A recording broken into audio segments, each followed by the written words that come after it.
नमस्कार साथियों, खबर समय जगत में आपका स्वागत है। पुलिस हाउसिंग कारपोरेशन में पदस्थ रही सहायक यंत्री प्रभारी संविदा सुश्री हेमा मीणा, जिनके ठिकानों पर लोकायुक्त की कार्रवाई हुई बीते दिनों, उस मामले में कई चौंकाने वाले खुलासे हुए हैं। जैसे कि उनके यहाँ जो महंगी शराब मिली, उनका कहना यह है कुत्तों के लिए है।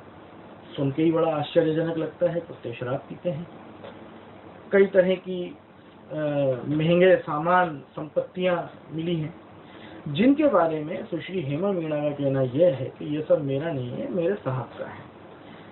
अब ऐसे में यह अति आवश्यक हो जाता है कि वे साहब कौन है, ये जांच होनी चाहिए और सामने आना चाहिए।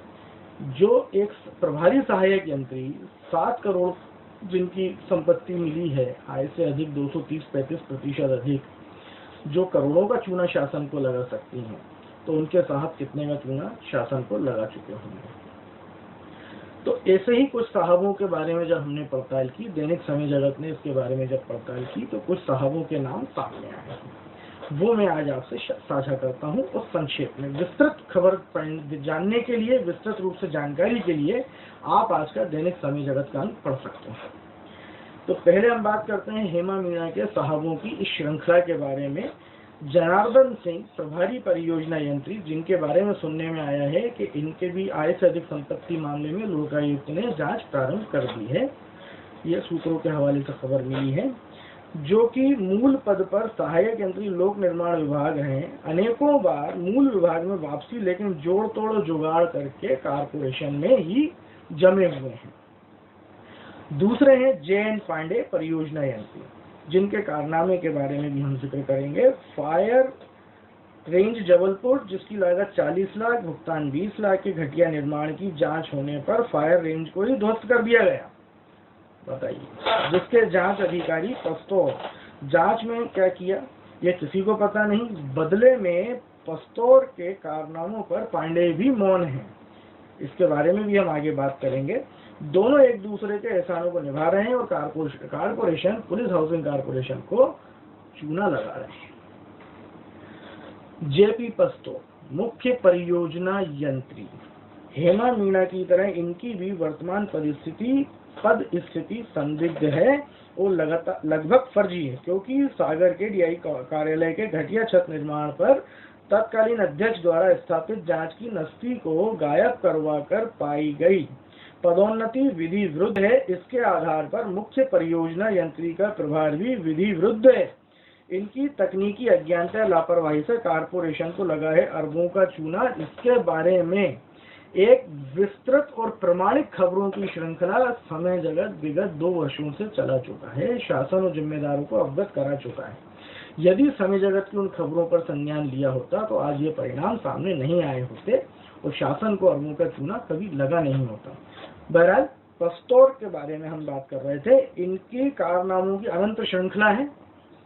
महत्वपूर्ण हाल ही की कनकी बालाघाट परियोजना के 60 करोड़ के निष्फल व्यय की, जिसके संबंध में प्रदेश के वित्त मंत्री जगदीश देवड़ा, वरिष्ठ विधायक एवं पूर्व मंत्री द्वय गौरीशंकर बिसेन और रामपाल सिंह भी पत्र द्वारा प्रेषित कर विधानसभा में ध्यान आकर्षण भी लगाए जा चुके हैं। इसी तरह ग्वालियर आवास परियोजना में स्वीकृति से 15 करोड़ अधिक व्यय के साथ कई गंभीर मामले लंबित हैं और भी कई इस तरह की। ये एक मैं बानगी पर आपसे बात कर रहा हूँ, संक्षेप में बात कर रहा हूँ। इस तरह की और भी कई इनके कारनामे और भ्रष्टाचार से संलिप्त हैं, जिनके बारे में समय जगत प्रमुखता से समय समय पर अपने अंत में प्रकाशित करता रहा है, जिम्मेदारों को अवगत कराता रहा है।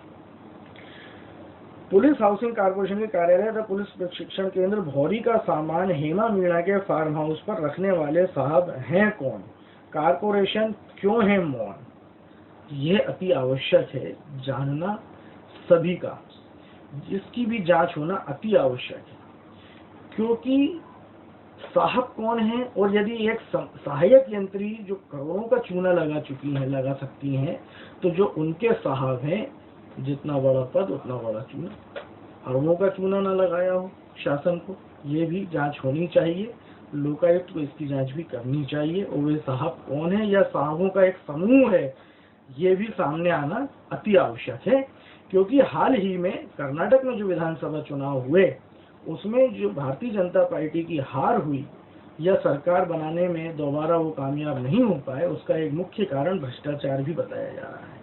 मध्य प्रदेश में भी अगले 6 माह में विधानसभा के चुनाव होने हैं और मध्य प्रदेश के मुखिया, जो कि वर्तमान में अति संवेदनशील और सहज सरल राजनेता की जिनकी छवि है, शिवराज सिंह चौहान, जो कई बार सार्वजनिक रूप से कह चुके हैं कि भ्रष्टाचार एवं भ्रष्टाचारियों के विरुद्ध जीरो टॉलरेंस की नीति पर कार्य करते हैं, तो ये जीरो टॉलरेंस जनता को दिखाई देना अति आवश्यक है और इन भ्रष्टों पर कार्रवाई होना अति आवश्यक है। बहरहाल और भी ऐसी भ्रष्टाचार और भ्रष्टाचारियों से संबंधित खबरों के लिए, सामाजिक सरोकार से जुड़ी हुई खबरों को जानने के लिए आप देखते रहिए खबर समय जगत और पढ़ते रहिए दैनिक समय जगत। तब तक के लिए मुझे अनुमति दीजिए। नमस्कार। For latest news, subscribe to our channel and press the bell icon.